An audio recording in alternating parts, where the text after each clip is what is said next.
Whew. Rome is hot in July. In recent years, I've seen bloggers, TikTokers, influencers telling people, don't come to Rome in July, it's too hot. Yeah, it's hot in Rome in July. It's summer. But July is no better or worse than any other month to visit Rome. You just have to be prepared. And I know for a lot of you, July is the only time you can visit Rome. So let's get you prepared. In this video, I'm going to tell you what the weather's like in Rome in July, what to pack, how to dress, what's happening, things to do, and what you can expect. Starting with the obvious, the weather. This is one of my favorite accessories. It's cheap, it's easy to carry around, and it does the trick. I got this fan from the Arapashis Museum. It's a design from the Arapashis itself, so I love this fan because it's very Roman. Anyway, the bottom line is it's hot in Rome in July, and it's humid.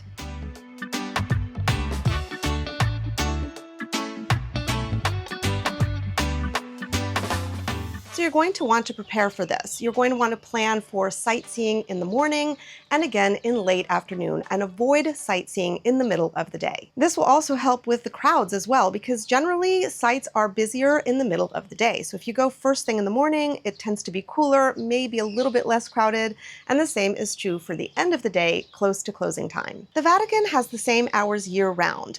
St. Peter's Basilica opens at 7 a.m. and closes at 7 p.m. And the Vatican museums open at 8 a.m. and close at 8 p.m. Year-round, the Colosseum opens at 8:30 a.m. and the Palatine Hill Roman Forum opens at 9 a.m., but they change their closing hours according to the season. So in winter, they close early at around 4:30 p.m., and in summer, they close at 7:15 p.m. If you're visiting on your own, I suggest you check their website for their exact opening and closing hours. If you've been watching my videos for a while, you might know that I always suggest visiting the Vatican museums first thing in the morning or at the end of the day, and this holds true in July. And if you're thinking of climbing St. Peter's Dome, I highly recommend against doing this in the middle of the day when it's brutally hot. As for the Colosseum, Roman Forum, and Palatine Hill, whether you're going on your own or taking a tour, I highly recommend doing this first thing in the morning or late in the day. If you're going on your own, this is how I would suggest breaking up your visit. Avoid visiting in the middle of the day, because really there's no shade in the Roman Forum or in the Colosseum, and it will be painfully hot. If you do visit on your own, I would organize it in a way that the Palatine Hill is the part you visit during the hottest part of your day, because that's the only part of the park that has benches and shade. So for example, if you have a 9 a.m. ticket for the Colosseum, go to the Colosseum at 9 o'clock, come out of the Colosseum, head into the Roman Forum, visit the Roman Forum, and then make your way up to the Palatine Hill so that around 11 o'clock, 12 o'clock, you're in the Palatine Hill, where you have lots of options for grabbing some shade and sitting down. You could also break it up in a different way. You could do the Colosseum at 9 a.m., and then later in the day, after a long lunch break, go back at around 4 o'clock and visit the Roman Forum and Palatine Hill. You could also visit the Roman Forum and Palatine Hill on the morning before or after your Colosseum visit. Every Colosseum ticket comes with access to the Roman Forum and Palatine Hill. It's a one-time access. You can't leave and come back on the same ticket, but you can visit the Roman Forum and Palatine Hill, which is one park, up to 24 hours prior to or after your Colosseum entry time. So basically, if you have a 9 a.m. Colosseum ticket one day, you could visit the Roman Forum and Palatine Hill at 9 a.m. in the morning on either day on either side of that 9 a.m. Colosseum ticket. So you're visiting these sites in the morning before it gets too hot. Many museums in Rome do have air conditioning, but parts of the Vatican museums do not have air conditioning. So again, this is why I recommend visiting these museums first thing in the morning or close to closing time. So if you're wondering what you should do in the middle of the day in Rome in July, I suggest staying in your hotel or apartment and having a nap, or having a nice long lunch indoors. So this brings me to what to pack and how to dress when you're visiting Rome in July. When you're visiting Rome in summer, you're going to want to dress in lightweight, natural fabrics like linen and cotton. You really don't need to bring a jacket for visiting Rome in July. I would suggest a light cotton scarf. There are two reasons for bringing a scarf with you in Rome in July. The first is if you're visiting Rome by plane, because sometimes planes can be chilly. And the second reason to have a scarf with you when you walk around Rome in July is because if you're dressed as I am with bare shoulders, you can wrap a scarf around you and you'll be properly dressed for visiting a church. This brings me to the big controversial topic about wearing shorts to the Vatican. So I get this question all the time, and by all the time I mean really all the time, can teenage boys, can men wear shorts to the Vatican? And the answer is no. Then you're going to look at my footage and you're going to say, yeah, but I see these boys and men in there with shorts that come to their knees and it seems okay. So I'm going to tell you that the cultural norms here and the rules for visiting churches, synagogues, mosques, or any holy site like catacombs are that no bare shoulders and no bare knees and no bare midriffs are allowed. This is just what the rules are and what the customs are, and if you want to be respectful of these customs, then I would suggest that you prepare accordingly. So yes, you might get away with it. You might be allowed to go into the Vatican with shorts or dresses or skirts that come to just above your knee because maybe a Vatican guard is feeling generous or doesn't feel like enforcing that rule. But you might also be turned away. And yes, you're going to see people dressed in all kinds of dress, including bare shoulders, bare knees, etc., in lots of churches in Rome and across Italy. But this is because they just don't have staff to enforce the rules. For example, the Pantheon, which is a church, they do enforce the rule to go inside. So you'll be told by somebody, before you go inside, you have to cover up. And then there are all these scarf sellers trying to sell people scarves to cover up. Then you go inside and there's really nobody to sort of police you. And people will take off their scarves and walk around sort of like this. And a lot of comments are like, oh, I see these people, in bare shoulders and shorts in the Pantheon. I thought you said it's not allowed. Well, it's not allowed.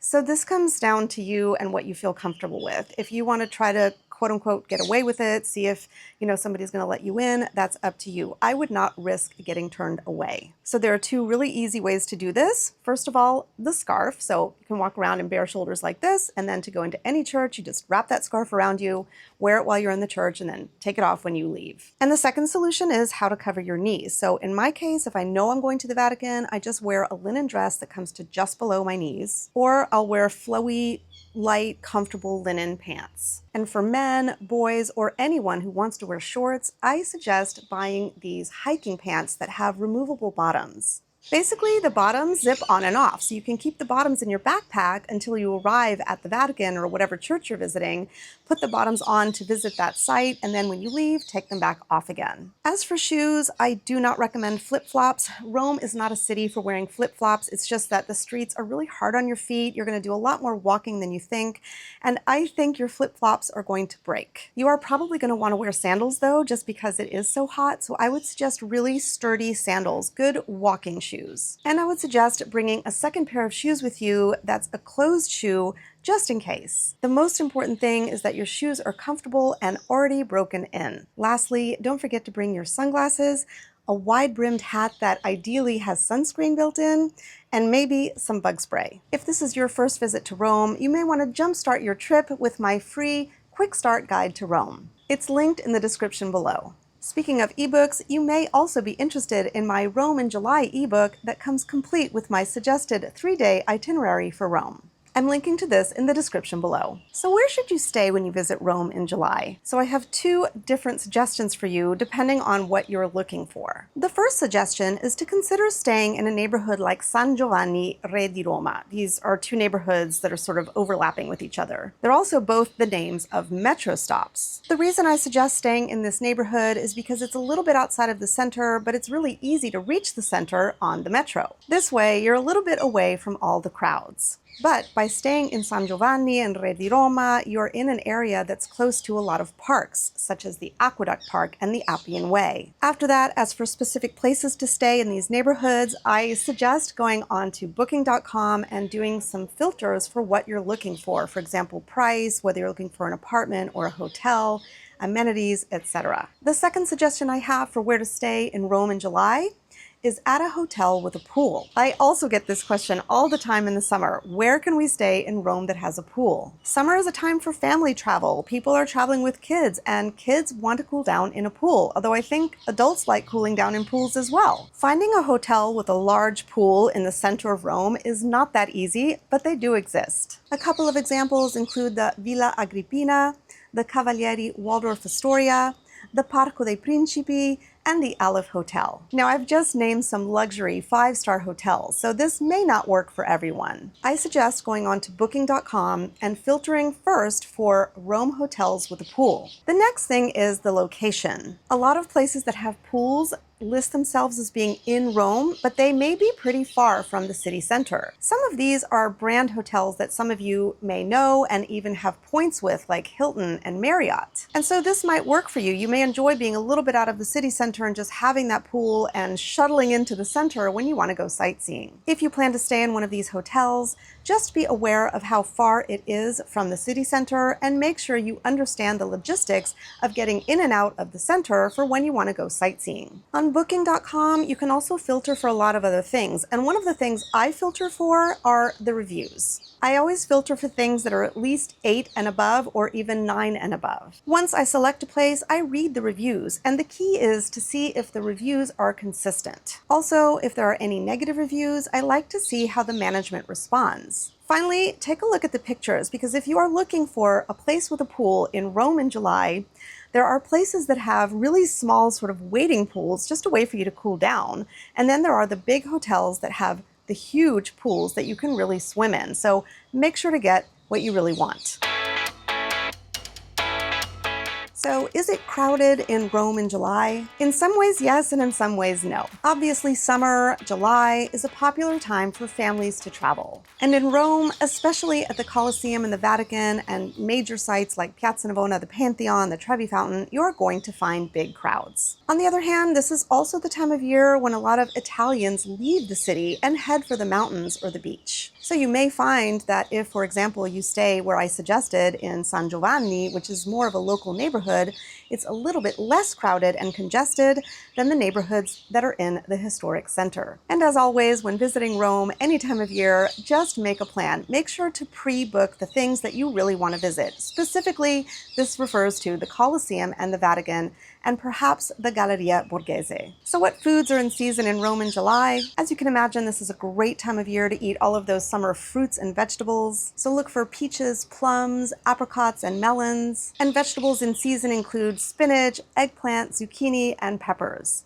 July is really not the season to be looking for winter fruits and vegetables, broccoli, kale, artichokes. Artichokes are not in season in July, but you will find them because people want them. They're just not in season, and they're probably not from Rome. If you love eggplant as much as I do, you may want to look for eggplant parmesan, which in Italy we call parmigiana. Just as an aside, in Italy we do not have chicken parm, veal parm, or any other parm. Parmigiana specifically refers to eggplant. You can find eggplant parmesan or parmigiana in Rome year-round, but believe me, it has a whole other flavor dimension when all the ingredients are in season, which is summer. So what's happening in Rome in July? July is a funny month without any specific holidays, but there is a lot to see and do in Rome in July. In Rome in July, we have a lot of nighttime events, so this is a great way to sightsee and do fun things while beating the heat. Pretty consistently, the Colosseum offers night tours in the summer. The exact dates and schedules change from year to year, so just check on the official Colosseum website to see if they're running night tours when you're visiting. Colosseum night tickets can be difficult to come by because space is limited and they don't sell that many tickets. But if you can't get tickets to visit the Colosseum at night, you can still go down to the Colosseum at night and walk around it. The Arch of Constantine is all lit up. You can walk along the Via dei Fori Imperiali, and it's absolutely beautiful at night. Another great thing to do in Rome in summer in the evenings is to head to the Summerfest along the Tiber River. This runs every year from early June until end of August or beginning of September, and it's a great way to spend an evening. You can eat, drink, listen to music, shop, and even play games. My favorite thing to do in Rome in the evenings in summer is to head to a show at the Baths of Caracalla. During the day, the Terme di Caracalla, or the Baths of Caracalla, is an amazing site to visit. This is an incredible site from ancient Rome that's easy to visit. There are never lines or crowds, and you can really get a sense of the grandeur of ancient Roman architecture. But every year in summer, the Rome Opera House sets up a big stage in the back of the Baths of Caracalla, and they stage these incredible productions. They put on world-class productions of famous operas. They also hold concerts there. I've attended some amazing concerts by artists like Andrea Bocelli, and sometimes they also have ballets. I'm linking to the schedule below so you can see if anything's on when you're visiting.